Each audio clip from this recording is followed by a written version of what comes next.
Guys, so welcome back. Today I wanted to tell you how I grew my onions this year. Take it or leave my advice, but this is how I did it, and I thought I would share because I grew some really awesome onions this year. So I'll insert a picture here.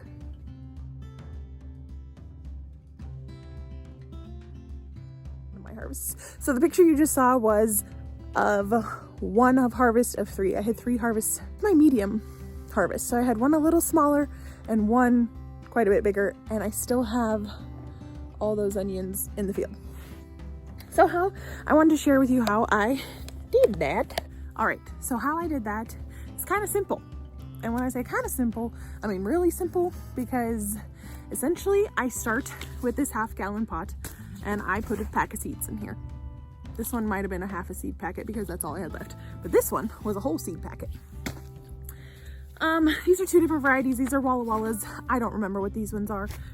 And this is kind of the stage I'm going to show you in. The sun is going down. It is a gorgeous day and it's cool. It's perfect weather for me, and there's wood smoke in the air.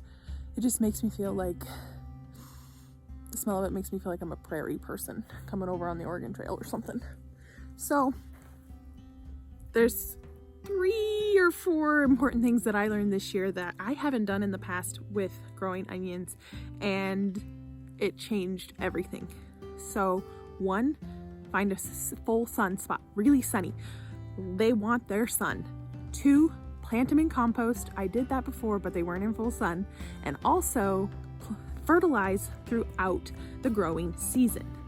So I started a pot like this in late February, which this year I'm going to start it earlier in January to give it a bigger head start. So like the ones that are still out in the field, I want them out of the field and put away by now. But it is what it is. And 3 or 4, you can go ahead and top your onions. I'll take you over to my onions in a bit, and you'll spoon them and top them, and they're heavy feeders. So they want fertilizer. They want to eat a lot. So what I do, this is a half a seed packet. This is a full seed packet. When they get like this, get your clippers out.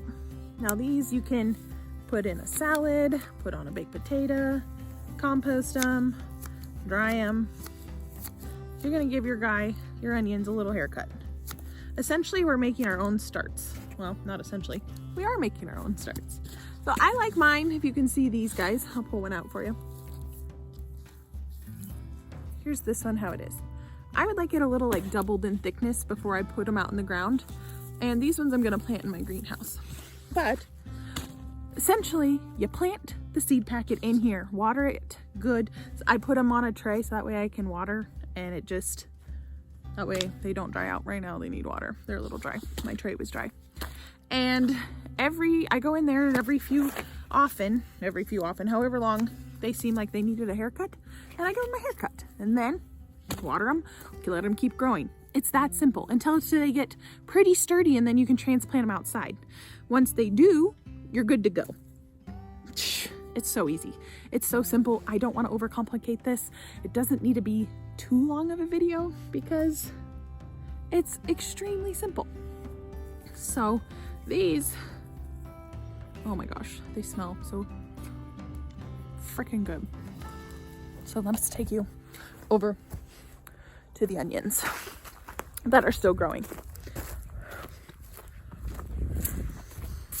This is a little better lighting. All right, these are not spent, but they are older.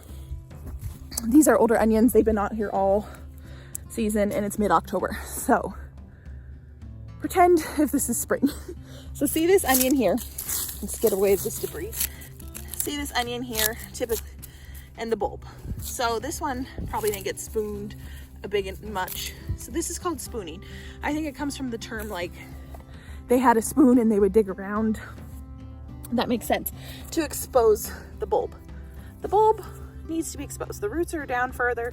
The bulb doesn't want a lot of pressure on it, and it'll get bigger if it doesn't have so much dirt around it. Then you see these greens. I have a warning for you. One warning is don't cut them close to a freeze. I did this and a lot of them started turning to mush. When they have the taller green tops, they're way more hardy and can stand frosts and freezes and all the things. So keep that in mind. But do it earlier in the season when they start getting greener. And if this was in June, July, or August in a milder climate, go ahead and cut about 6 to 8 inches up. I would probably go right here. Cut that off. Same thing with those. You can dehydrate them, you can eat them, you can compost them, whatever you want to do with them, and go from there. They want to be fertilized. So like I said, we plant into compost. This is ours. You can see our native soil. I probably had a couple inches at the top to plant into. So we planted into compost, and then a month later, I came through with dry fish bone fertilizer powder. I much prefer that over the liquid fish, which is what I came in with the second time, which did great.